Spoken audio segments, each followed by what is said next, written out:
Quero dar as boas-vindas a todo mundo e, de uma maneira especial, a todos os nossos visitantes. Sejam muito bem-vindos nessa noite. É um prazer tê-los nessa noite com a gente. Abra sua Bíblia no Evangelho de Mateus, capítulo 11. Mateus 11. Por aquele tempo, exclamou Jesus: Graças te dou, ó Pai, Senhor do céu e da terra, porque ocultastes estas coisas aos sábios e instruídos e as revelastes aos pequeninos. Sim, ó Pai, porque assim foi do teu agrado. Tudo me foi entregue por meu Pai. Ninguém conhece o Filho, senão o Pai. E ninguém conhece o Pai, senão o Filho, e aquele a quem o Filho o quiser revelar. Vinde a mim, todos que estáis cansados e sobrecarregados, e eu vos aliviarei. Tomai sobre vós o meu jugo e aprendei de mim, porque sou manso e humilde de coração. E achareis descanso para a vossa alma, porque o meu jugo é suave e o meu fardo é leve. Vamos orar mais uma vez. Nosso bom Deus, mais uma vez nos submetemos à tua santa, gloriosa presença aqui em nosso meio, Senhor. Mais uma vez, meu Senhor, nos achegamos a ti.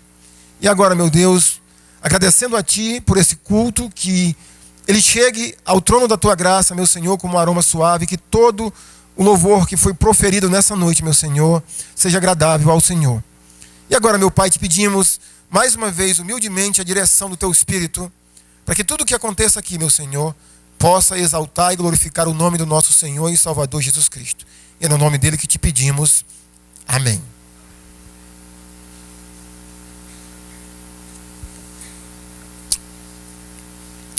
O mundo, ou as pessoas e a salvação. Se eu perguntasse aqui, possivelmente todos vocês responderiam. Se eu perguntasse quantos querem ir para o céu, possivelmente eu imagino que todos vocês querem ir para o céu. Quem quer ir para o céu, diga amém. Mas se eu perguntasse assim, quantos têm certeza que vão para o céu, possivelmente o amém seria bem mais fraco. E se eu perguntasse, você já tomou a decisão de ir para o céu, possivelmente alguns ou vários também não diriam amém. Há mais ou menos 22 anos atrás, no ano em que eu tomei essa decisão de ir para o céu e aceitar Jesus Cristo, eu tinha a ideia, eu estava aqui em Rio Branco, eu era de Cruzeiro, vim morar em Rio Branco. Foi quando o Senhor Jesus se revelou a mim, e eu não digo que se revelou a mim, preste bem atenção. Eu não estou dizendo que Jesus apareceu para mim, não é isso. O Evangelho se tornou claro para mim. Eu entendi e criei no Evangelho. E quando eu entendi o Evangelho e aceitei o Evangelho, eu pensava o seguinte, irmãos, que era só eu falar para as pessoas, principalmente para os meus amigos e familiares que moravam em Cruzeiro, é assim que a gente pode ir para o céu, é assim que a gente pode ter a salvação. Eu pensava que era assim, as pessoas iriam entender e iriam crer. Mas não foi assim. Não é só falar que as pessoas não vão entender. Naturalmente não vão crer. E eu fico perplexo porque, no geral, essas pessoas que querem ir para o céu, naturalmente elas acreditam na existência do céu e do inferno. Eu não estou falando até mesmo da influência do que hoje no mundo da filosofia se chama de pós-modernidade, de que um mundo, ou de que uma próxima geração está sendo formada com uma influência muito forte do ateísmo ou do materialismo, que não mais acredita na existência do céu e do inferno. Eu estou falando para pessoas. Alguns anos atrás eu vi uma revista Veja que 99,9% da população brasileira acreditava na existência do céu e do inferno.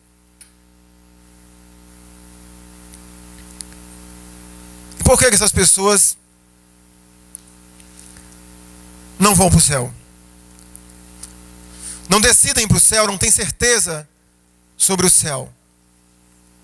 Aqui é um texto, irmãos, que é muito natural, que eu imagino que quando a gente lê Mateus capítulo 11, os últimos 3 versos é que são realçados aos nossos olhos, ao nosso coração.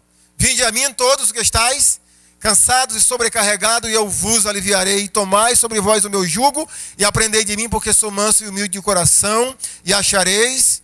Aliás, porque o meu jugo é suave, o meu fardo é leve, né? Eu pulei a última sentença do versículo 29, e achareis descanso para a vossa alma. O capítulo 11 de Mateus começa, naturalmente, fazendo uma ligação entre o capítulo 10, das instruções que Jesus Cristo dá aos apóstolos.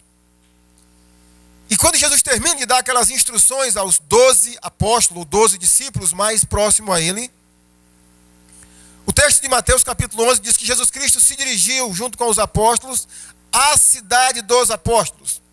Possivelmente as cidades de Betsaida, Corazim e a própria cidade que Jesus morava, Cafarnaum. Cidades do litoral do Mar da Galileia. E nesse caminhar de Jesus para as cidades dos discípulos,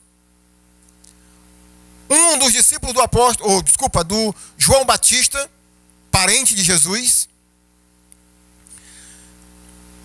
mandou perguntar para Jesus o seguinte: João Batista, que estava preso, você é aquele que havia de vir, ou havemos de esperar outro? E aí Jesus responde para os enviados de João que os cegos estão vendo, os coxos estão sendo curados, os leprosos estão sendo purificados, e aos pobres está sendo pregado o evangelho. E em seguida, Jesus Cristo começa a elogiar o seu parente João Batista. E quando ele termina, ele pronuncia sentenças muito fortes contra essas cidades que eu referi-me ainda há pouco. Contra Betsaida, contra Corazim e contra Cafarnaum. Que a despeito de todos os milagres e sinais, de todo o ensinamento que foi proferido nestas cidades, elas não se arrependeram. Então, vem o versículo 25 com a frase: por aquele tempo, possivelmente, durante o seu período, o seu ministério nessas cidades, Jesus fez a seguinte exclamação. E a exclamação de Jesus, meus irmãos, nós temos uma oração de Jesus, os versículos 25, 26 e 27, uma oração de Jesus Cristo. E nessa oração de Jesus Cristo, no versículo 25, o que para mim realça de uma maneira muito forte é a palavra ocultastes. Graças te dou, ó Pai, Senhor do céu e da terra, porque ocultastes estas coisas aos sábios e instruídos e as revelastes aos pequeninos, ou seja, aquelas pessoas que já haviam crido na obra e no ministério, na pessoa de Jesus Cristo.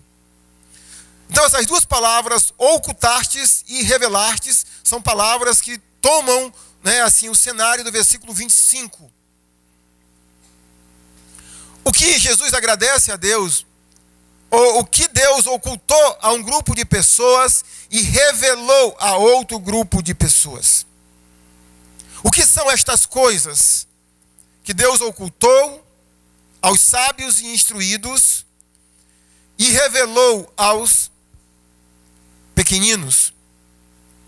Naturalmente, pela descrição do contexto do capítulo 11, o que Deus ocultou de um grupo de pessoas, possivelmente escribas, fariseus, pessoas supostamente cheias de conhecimento, e revelou a pessoas que estavam dispostas, preste bem atenção, estavam dispostas a aprenderem, a ouvirem sobre Deus, querer conhecer a Deus,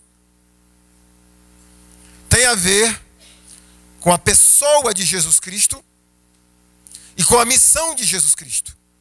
Ou seja, Cristo sendo o Messias, o Filho de Deus enviado, quando a gente percebe, por exemplo, na frase do cego de Jericó, quando ele clama: Jesus, filho, tem compaixão de mim. É uma frase messiânica da promessa de Deus a Davi em 2 Samuel capítulo 7. Mas essas pessoas tiveram o privilégio de Deus ter revelado a elas sobre a pessoa de Jesus. É Ele o Messias. É Ele o Cordeiro de Deus que tira o pecado do mundo. E naturalmente também sobre a missão de Jesus, a missão do Messias, o que Ele veio fazer nesta terra. E aí, irmãos, versículo 26, mais uma vez uma manifestação, uma proclamação da soberania de Deus. Sim, ó Pai, porque assim foi do teu agrado. Foi assim que Deus quis. E versículo 27, nós temos, nessa oração de Jesus, uma mistura sobre a pessoa do Pai e a pessoa do Filho. E permita-me brincar um pouquinho, mas eu estou ensinando, quando eu estou brincando agora com vocês, sobre a pessoa de Jesus. Existem pessoas, ou crenças, ou seitas, que dizem que Jesus Cristo não é Deus, que Ele é inferior a Deus. E quando eu leio o versículo 27, eu lembro de um vocábulo, de uma frase que a minha mãe falava muito, meu pai falava muito, eu cresci aprendendo essa frase, acho que vocês sabem. Manda quem pode e obedece quem tem juízo. Olha o versículo 27. Tudo me foi entregue por meu Pai. Quantos por cento da criação e do universo, de toda a autoridade de Deus, foi entregue ao Filho? Quantos por cento? 100%. Eu diria que nem o Didi fez uma vez, né, do programa dos Trapalhões. Eu não creio nisso porque nem é isso que a Bíblia ensina. Mas digamos que o Filho seja inferior ao Pai. Digamos que seja. Mas o Pai fez o que com o Filho? Delegou a Ele, ou transmitiu a Ele toda a sua autoridade. Então, meus irmãos, se eu obedecer o Filho, o negócio está bom demais. Se você obedecer o Filho, está bom demais, porque tudo foi entregue a Jesus Cristo. E aí ele continua dizendo, ninguém conhece o Filho senão o Pai.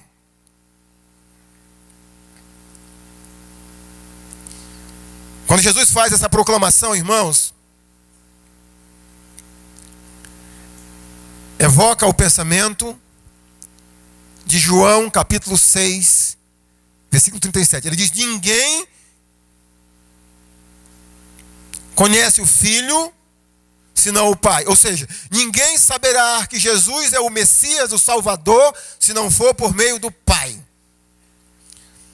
Olha, João 6:37. Todo aquele que meu Pai me dá, esse virá a mim. E o que vem a mim, de modo nenhum o lançarei fora. Então, as palavras são diferentes, mas o sentido é o mesmo. Aqui em João 6:37, Jesus diz assim, que todas as pessoas que o Pai manda para ele, ou seja, dizendo, ele é o Salvador, o Messias, todas essas pessoas virão a ele. E essas pessoas que virão a ele, de maneira nenhuma, ele jogará fora. E aí, próxima sentença do versículo 27. E ninguém conhece o Pai, senão o Filho. Mais um pensamento semelhante ao Evangelho de João, capítulo 14, versículo 6. Vocês conhecem. Jesus falando, eu sou a verdade e a vida. E ninguém vem ao Pai a não ser por mim. É o que Jesus está dizendo. Da mesma maneira que ninguém me conhece se o Pai não revelar, ninguém conhece o Pai se eu também não revelar. Agora, olha um detalhe do versículo 6 de João 14. Porque até a gente acha que são duas pessoas diferentes. Olha o que Jesus diz. Eu sou o caminho, a verdade e a vida. Ele não diz assim, ó, e ninguém vai ao Pai, se não for, perdoe minha comparação, tá? Ninguém vai ao Pai, se não for por mim. Ele não diz isso. O que ele diz? Ninguém vem ao Pai. Ele e o Pai são quantos? Um só. Ninguém vem ao Pai se não for por Jesus.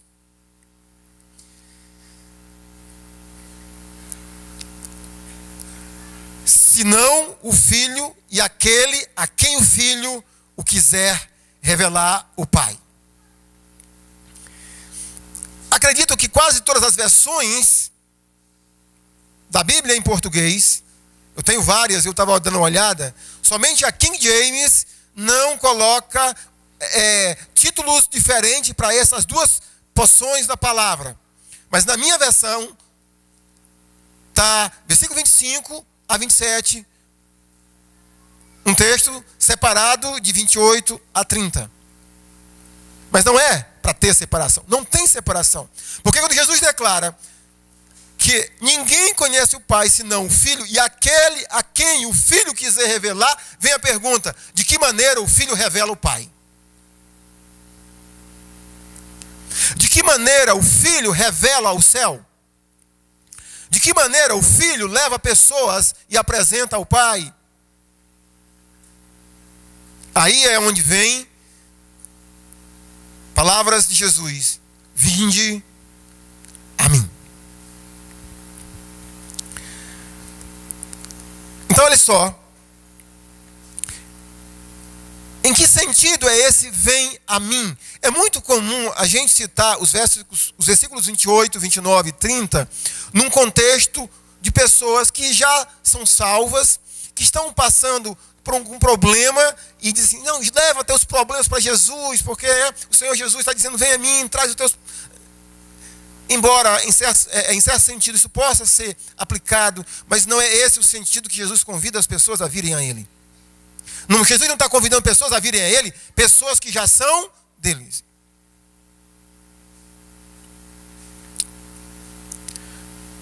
Deixa eu lhe dar 3 razões pela qual a gente possa entender esse vinde a mim. A primeira, esse vinde a mim é o meio pelo qual o Filho revela o Pai. Somente pessoas vindo a Jesus é que por meio dessa vinda de pessoas a Jesus é que o Filho revela o Pai, o céu, a salvação. Segundo, somente vindo a Jesus é o meio pelo qual as pessoas podem se arrepender de seus pecados. Ou seja, mais uma vez, poderem compreender a salvação e aceitarem o próprio Deus e o próprio Jesus Cristo. Por que eu digo isso? Porque o motivo das pessoas que moravam nas cidades de Betsaida,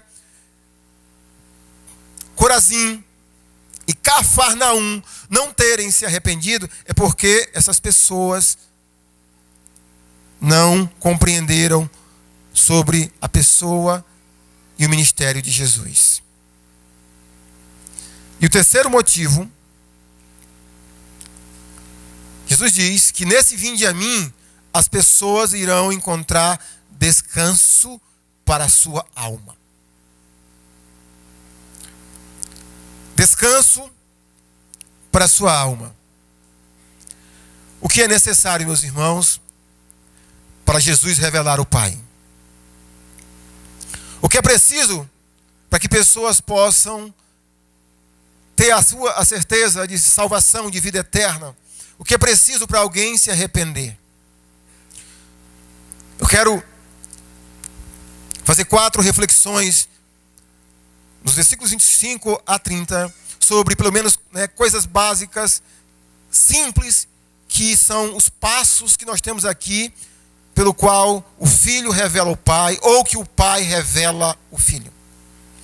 E a primeira coisa, meus irmãos, que é preciso para qualquer pessoa vir a Jesus, o primeiro passo é a questão da humildade. O versículo 25, como eu falei, é forte essa palavra, que o Senhor do céu e da terra ocultou estas coisas aos sábios e instruídos. Sendo essas pessoas, os escribas, os fariseus, os religiosos, nós temos outros retratos nas páginas dos evangelhos, que essas pessoas eles não iam a Jesus porque eles eram cheios de orgulho. Eles acreditavam que eles eram autossuficientes para promoverem, para produzirem a sua própria salvação. Eles não precisavam de um mediador, eles não precisavam de um salvador. Mas o versículo 25, meus irmãos, em outras palavras, evoca pensamentos da primeira bem-aventurança de Mateus, capítulo 5, que diz assim: bem-aventurado os pobres de espírito. Porque, como o Pai revelou esta verdade sobre a pessoa e a obra do seu Filho aos pequeninos, as pessoas que tiveram o sentimento de falência espiritual, de pobreza, é muito natural que essas pessoas, por se admitirem a sua falência, se colocaram numa posição que queriam aprender de Deus, que queriam saber quem é o Deus da Bíblia, e Jesus, por meio da sua vida e obra, ele revelou o Pai e o que ele veio fazer a este grupo de pessoas humildes de espírito. Pessoas que admitem o seu pecado, a sua falência espiritual, e se achegam a Jesus Cristo.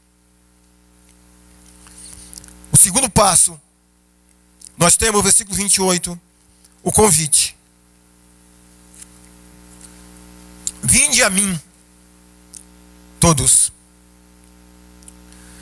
E somente as pessoas a quem o Pai revela quem é o Filho é que vão vir a Jesus. Mas aqui nós temos no versículo 28 um convite a todas as pessoas.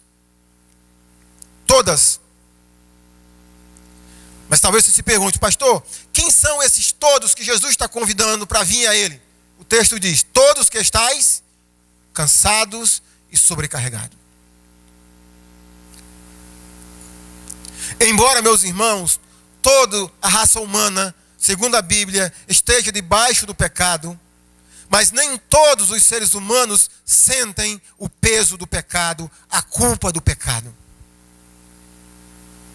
Mas as pessoas a quem o Pai revela quem é o Filho, essas pessoas, ou mais cedo ou mais tarde, eles vão sentir o peso do pecado.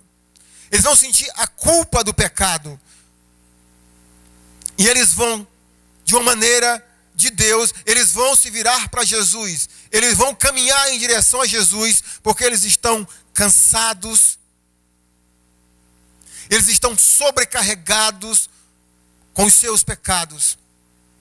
E eles não querem levar essa carga até a eternidade e terem que arcar as consequências da punição eterna de Deus. E eles olham para Jesus e eles aceitam o convite desse Jesus dizendo: venham a mim, todos os que estão cansados e sobrecarregados. Eu sei, por ser um cristão em Jesus Cristo, que em alguns momentos da vida cristã, os nossos pecados nos sobrecarregam. Mas quando os pecados nos sobrecarregam, é muito bom que a gente olhe para quem é cristão, quando os pecados estão sobrecarregando a gente, as tentações estão grandes, é muito bom a gente olhar para a segunda bem-aventurança, que diz assim: bem-aventurados os que choram, porque serão consolados. Mas nesse caso aqui, Jesus está chamando pessoas que ainda não foram perdoadas, que o pecado está sobrecarregando elas, para que eles aceitem o convite de Jesus. Terceiro passo: é preciso que pessoas que queiram conhecer o Pai, ou que queiram o céu, a salvação, é preciso que elas aceitem a substituição oferecida por Jesus Cristo. Eu acho que o pastor Marcos falou domingo passado, alguns domingos atrás, sobre o cristianismo é uma religião de substituição. E a salvação, meus irmãos, é exatamente por meio disto. Por meio de substituição. Segundo a Bíblia, é o justo morrendo pelos injustos. É aquele que não conheceu o pecado, se fez pecado por nós. E aqui nós temos nos versículos essa ideia de uma substituição. Perceba: tomai sobre vós o meu jugo. Você consegue entender o que Jesus está dizendo? O pecado seja por meio da condenação da lei, para quem está debaixo da condenação da lei, ou para quem não crê numa lei escrita, ou não tinha uma lei escrita revelada, mas de certa forma o pecado também está incomodando essa pessoa. Esse fardo está matando essa pessoa, está sobrecarregando esta pessoa, a alma dela está aflita. Jesus diz assim, versículo 29, tomai sobre vós o meu jugo. Ou seja, Jesus está dizendo assim, faça uma troca comigo.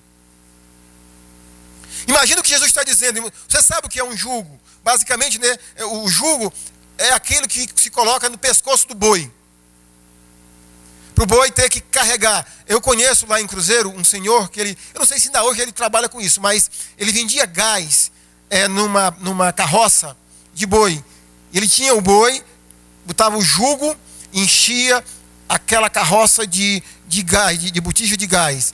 Imagine aquele boi, meus irmãos, subindo aquelas pequenas ladeiras de Cruzeiro do Sul. Um fardo extremamente pesado. Lembra dele, né, Reginaldo?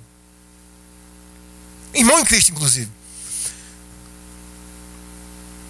Jesus diz assim, vem para mim, porque eu troco. Eu coloco o meu jugo sobre você e o seu jugo sobre Jesus. Ele está convidando a essas pessoas que estão cansadas e sobrecarregadas, que ele promete aliviar. De que maneira? Trocando, havendo ou promovendo uma substituição. E no caso de salvação, meus irmãos, a substituição é: eu morro por você, eu vou para a cruz por você, você só me segue, você só me acompanha, você só se torna meu discípulo.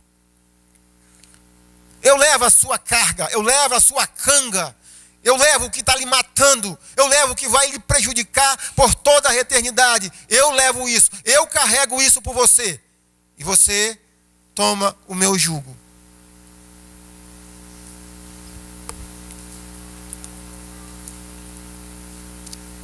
A ideia é exatamente de uma troca. O jugo de Jesus pela minha condenação. Seguir Jesus pela minha culpa dos meus pecados. Troque com Jesus. E há 22 anos atrás, vai fazer agora em agosto desse ano, eu entendi. Eu criei e fiz essa troca. Sim, meus queridos irmãos, para conhecer o Pai, é preciso que Jesus Cristo lhe substitua. Em quarto e último lugar, é preciso crer na promessa de Jesus. Aqui nós temos pelo menos duas frases que nós temos promessas do nosso Senhor. Primeiro, a última frase do versículo 28 diz assim, o versículo 28, vinde a mim todos os que estáis cansados e sobrecarregados. E aí vem a promessa. Qual é a promessa? Eu alivio, eu aliviarei. Versículo 29, tomai sobre vós o meu jugo e aprendei de mim, porque eu sou manso e humilde de coração. Mais uma promessa, e achareis descanso para a vossa alma. É preciso crer na promessa de que a morte de Jesus Cristo, de que a vida perfeita de Jesus Cristo, que o Deus Todo-Poderoso que se fez homem, a sua vida, a sua obra na cruz foi por causa dos meus pecados. Eu preciso crer nessa mensagem para que eu possa ter alívio, descanso para a minha alma. Esse é o meio, meus queridos, de se conhecer o Pai. Esse é o meio de se ter a vida eterna. Esse é o meio de se conhecer o Filho e de se conhecer o Pai. Ninguém vai conhecer o Pai se o Filho não revelar. Mas se o Pai trouxer pessoas ao Filho, essas pessoas, num determinado momento, elas vão admitir a sua falência, elas vão se humilhar a Jesus Cristo. Elas vão clamar pelo perdão de Jesus Cristo. Elas vão aceitar o presente de Jesus Cristo. Deus revela aos humildes, aos pequeninos, aqueles falidos espirituais. Mas também é preciso aceitar o convite. Jesus convida todo mundo, venham, todos que estejam cansados e sobrecarregados. Mas também é preciso você entender que Cristo precisa substituir você. Trocar o jugo que está lhe matando, lhe condenando, trocar pelo fardo leve de Jesus. Aceitar o discipulado de Jesus Cristo. E em quarto lugar, crer na promessa de Jesus, que Ele dá a vida eterna. Como Ele diz no Evangelho de João, aquele que meu Pai me dá, e que vem a mim, de maneira nenhuma o lançarei fora. Vamos orar mais uma vez, enquanto estiver orando, depois da oração. Adriano, eu queria que tu chegasse mais a Jamila, o Mateus, esqueci, é Júnior, o mais velho? Se a sua mãe tiver, a família, né, que vai, tá bom? Cheguem aí depois da oração. Vamos orar, queridos. Nosso Deus e Pai, obrigado, meu Senhor, porque num determinado momento da minha vida, o Senhor me revelou quem é teu filho. O Senhor me mostrou que teu filho é o Cordeiro de Deus que tira o pecado do mundo. Que o teu filho, por meio da sua vida e obra naquela cruz, ele tem o poder de perdoar todos os meus pecados, de rasgar todo escrito de dívida que tinha contra mim e de me dar o presente da vida eterna. Eu te agradeço. Mas também te agradeço porque ao vir ao Filho, o Filho me revelou quem tu és. E a cada dia que eu caminho com o Filho, eu mais aprendo quem tu és, meu Pai. Obrigado por ser o meu Deus. E por ser o Deus de tantas pessoas que estão aqui nessa noite. Mas eu quero te clamar nesse momento, meu Senhor, que é o Senhor que revela o Filho. Que nessa noite o Senhor tenha revelado o teu Filho a outras pessoas que aqui estejam, que necessitam de salvação, de perdão e de arrependimento. Que o Senhor tenha revelado o teu Filho Jesus Cristo. E que essas pessoas agora mesmo, meu Senhor, venham a Jesus. Aceitem Jesus. Creiam na promessa de Jesus. E recebam o presente da vida eterna. Revela pessoas essa noite. E salva pessoas, meu Pai. É o que te pedimos. No nome santo do Cordeiro de Deus que tira o pecado do mundo. Amém.